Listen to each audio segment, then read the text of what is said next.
मैं समस्तीपुर मोहद्दीन नगर से जुड़े हुए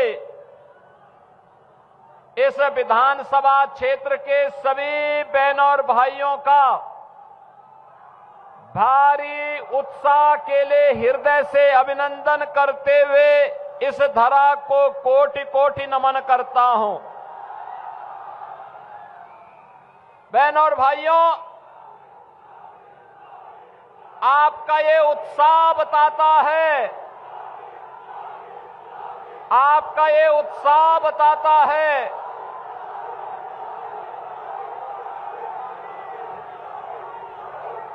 कि फिर एक बार एनडीए सरकार, फिर एक बार एनडीए सरकार जरूर बिहार में बनने जा रही है। बहनों और भाइयों, बिहार अपनी गौरवशाली अतीत के लिए जाना जाता है।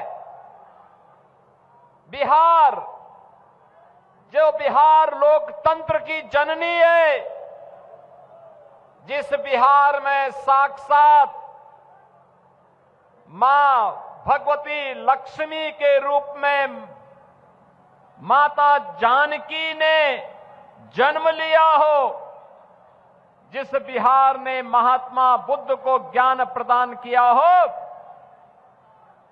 जो बिहार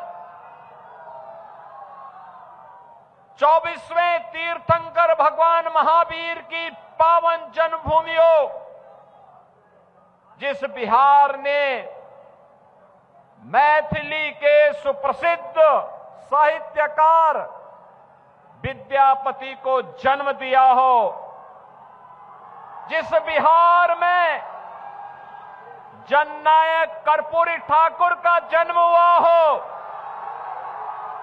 जिस बिहार ने लोकनायक जयप्रकाश जी को जन्म दिया हो, जिस बिहार ने भारत के पहले राष्ट्रपति डॉक्टर राजेंद्र प्रसाद को जन्म दिया हो, ऐसी पावन धरा को कौन भारतीय होगा जो नमन न करता हो।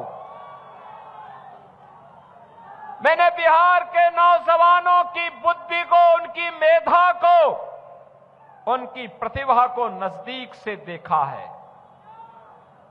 देश और दुनिया के अंदर जहां कहीं भी बिहार का नागरिक गया है, उसने अपनी मेधा से, अपनी प्रतिभा से उस क्षेत्र को समृद्ध बनाने में अपनी पूरी की पूरी ऊर्जा लगा दी। लेकिन बहनों और भाइयों, बिहार आज से 20 वर्ष पहले अपनी पहचान के लिए मोहताज हो गया था। बिहार को उसकी पहचान के लिए मोहताज कराने वाले लोग कौन थे? ये वही लोग थे, ये वही लोग थे जो आज बड़े बड़े दावे कर रहे हैं, बड़ी बड़ी घोषणाएं कर रहे हैं। इन लोगों ने नौजवानों के अधिकारों पर, नौजवानों के रोजगार पर डकैती डाली थी।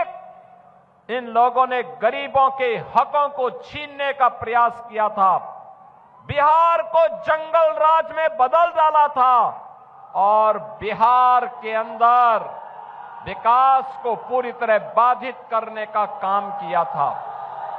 बहनों और भाइयों, यही महागठबंधन आज जो आरजेडी कांग्रेस के रूप में आपके बीच में आया है, ये वही है जिसने बिहार को जंगल राज में बदला था। बिहार के लोगों ने 20 वर्ष पहले एनडीए के नीतीश बाबू को चुनाव जिता करके भेजा।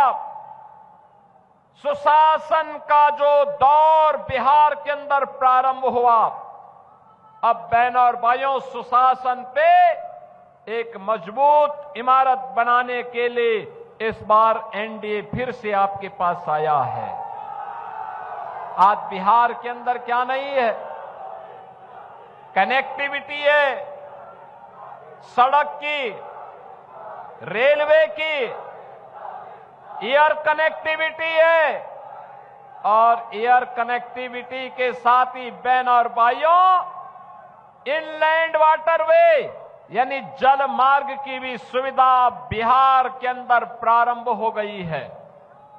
बहन और भाइयों, बिहार के अन्नदाता किसानों के द्वारा जो भी उत्पादन होगा वह भारत के मार्केट के साथ साथ दुनिया के बाजार में जाए, हमारा अन्नदाता किसान अधिक मुनाफा कमाए, इसके लिए कार्गो ड्राई पोर्ट इनकी स्थापना का कार्य बिहार के अंदर तेजी के साथ प्रारंभ हुआ है।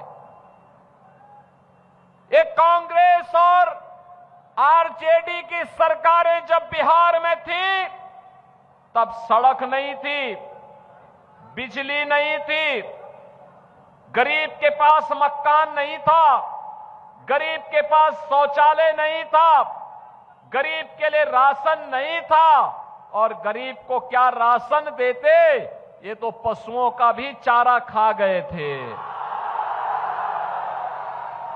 एक पशुओं का चारा खा गए थे लोग, क्या गरीबों का भला करते। और इसीलिए बहनों और भाइयों हम कहने के लिए आए हैं, आज तो मोदी जी के मार्गदर्शन में, नीतीश कुमार जी के नेतृत्व में एनडीए की जो सरकार कार्य कर रही है, इसमें विरासत का भी सम्मान है और विकास के कार्य भी है। गरीबों के कल्याण के लिए भी अनेक योजनाएं हैं। आप मुझे बताओ, अगर उत्तर प्रदेश में डबल इंजन की भाजपा की सरकार नहीं होती तो क्या अयोध्या में राम मंदिर का निर्माण हो गया होता? क्या राम मंदिर के निर्माण से खुश है ना? लेकिन ये कांग्रेस के लोग और ये आरजेडी के लोग ये रामद्रोही हैं। इन लोगों ने अयोध्या में राम मंदिर के निर्माण को रोकने का पाप किया था। इन्होंने कार्य किया था कि राम मंदिर निर्माण के लिए जो रथ यात्रा निकली थी आरजेडी ने रोका था।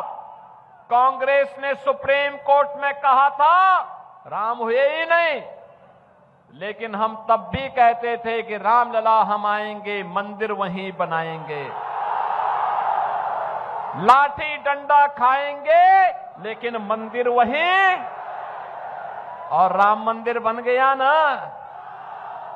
अयोध्या में राम मंदिर तो सीतामढ़ी में मां जानकी का मंदिर, ये एनडीए ही बना सकता है, ये एनडीए ही बना सकता है, मोदी जी के नेतृत्व में ही हो सकता है।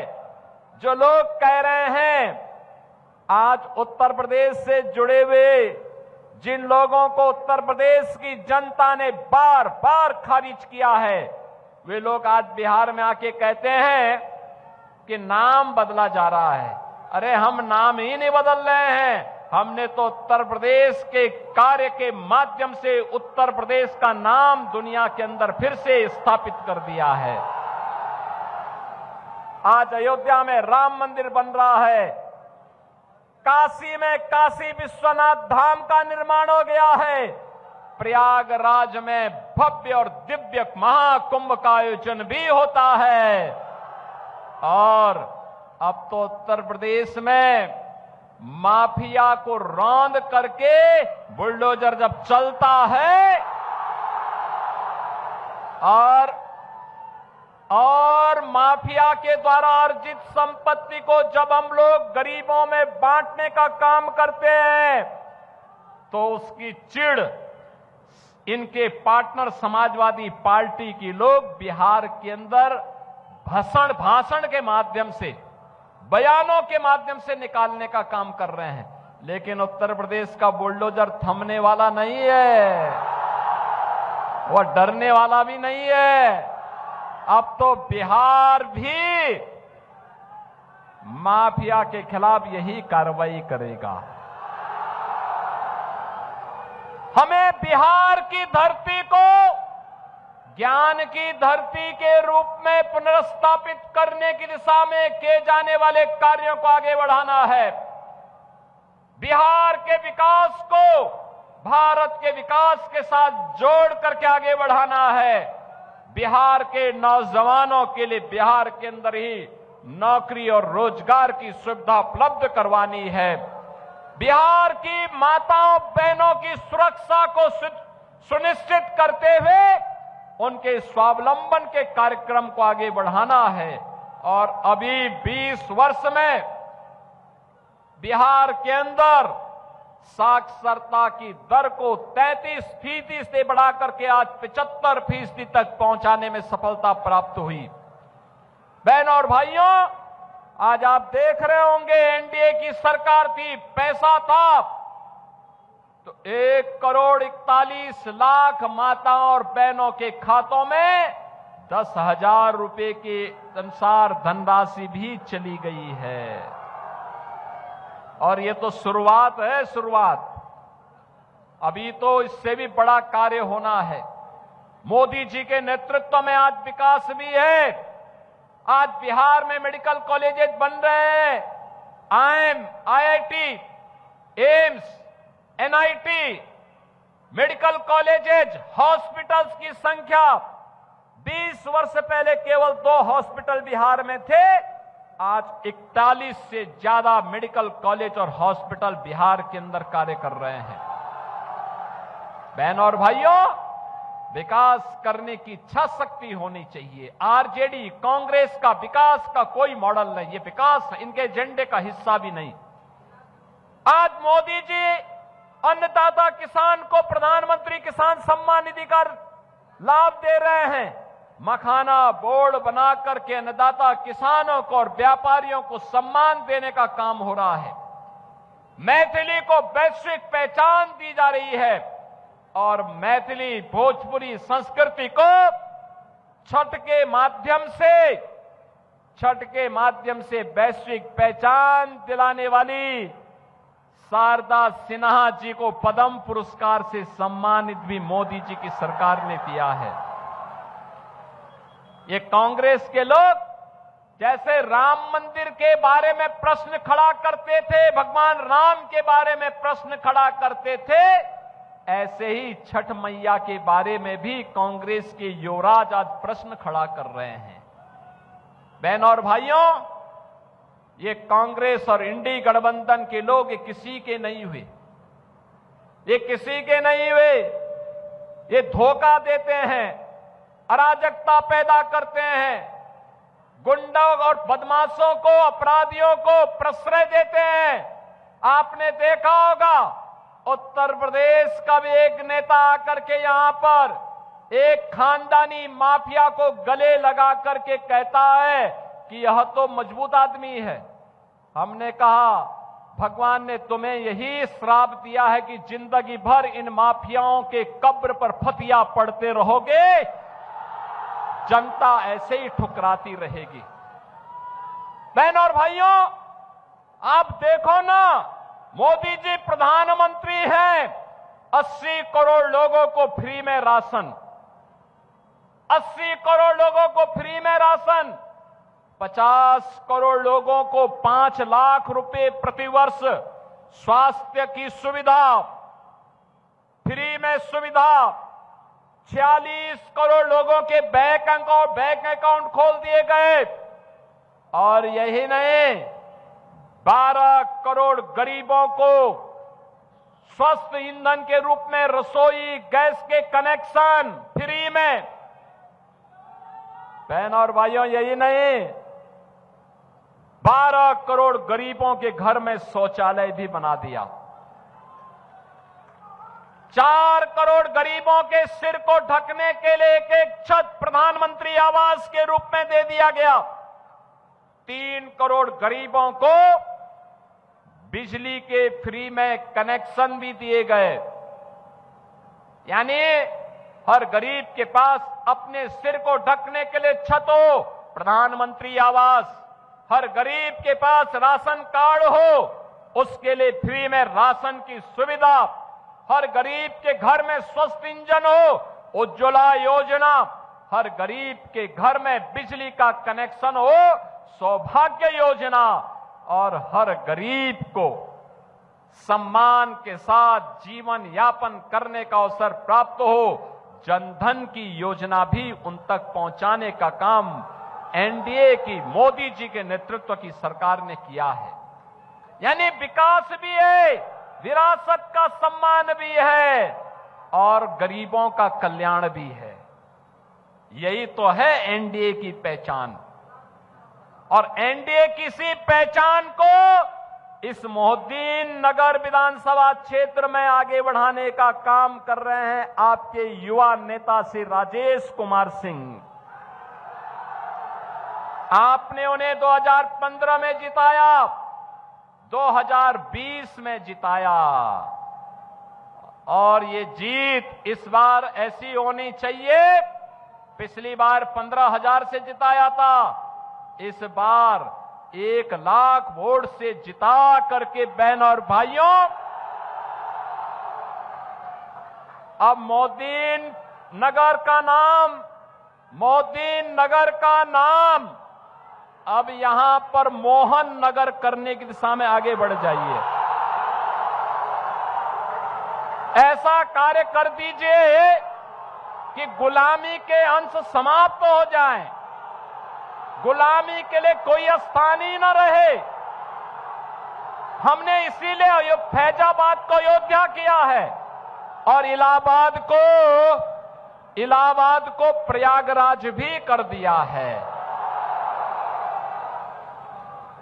और इसीलिए मैं आपसे कहने के लिए आया हूं, जब जुझारू नेता होते हैं ना, कार्य कर देते हैं, फिर वो उनको जो लगता है कि हमारी विरासत है तो उसको करेंगे। युवाओं के लिए कल्याण होगा, बहन बेटियों की सुरक्षा हो, अन्नदाता किसानों का सम्मान हो, श्रमिकों के रोजगार का मामला हो, वो मजबूती के साथ नेतृत्व प्रदान करते हुए विकास के कार्यों को आगे करने का काम करेंगे। और इस विधानसभा क्षेत्र में एनडीए के प्रत्याशी के रूप में प्रधानमंत्री मोदी जी के मार्गदर्शन में, नीतीश कुमार जी के नेतृत्व में और बहनों और भाइयों, यहां के लोकप्रिय सांसद और गृह राज्य मंत्री श्री नित्यानंद राय जी के मार्गदर्शन में श्री राजेश कुमार सिंह इस विधानसभा को फिर से एक नई पहचान दिलाने का काम करेंगे। और यही आह्वान करने के लिए आज मैं आपके बीच आया हूं। राजेश कुमार सिंह को आप अपना आशीर्वाद दे रहे हैं ना? इस बार भी सभी लोग इस सड़क की ओर से भी जितने लोग हैं, दोनों हाथ ला करके आशीर्वाद दीजिए। सड़क के ऊपर जितने लोग हैं सभी लोग, इस छत के ऊपर भी जितने लोग हैं, आपका आशीर्वाद दोनों हाथ ला करके, थोड़ा दोनों हाथ ला करके अपना आशीर्वाद दे करके मुझे आश्वस्त करिए, जिससे मैं मोदी जी को बता सकूं कि इन लोगों का आशीर्वाद है। सभी लोगों का आशीर्वाद है ना? तो फिर मेरे साथ बोलेंगे, जय श्री राम, जय जय श्री राम।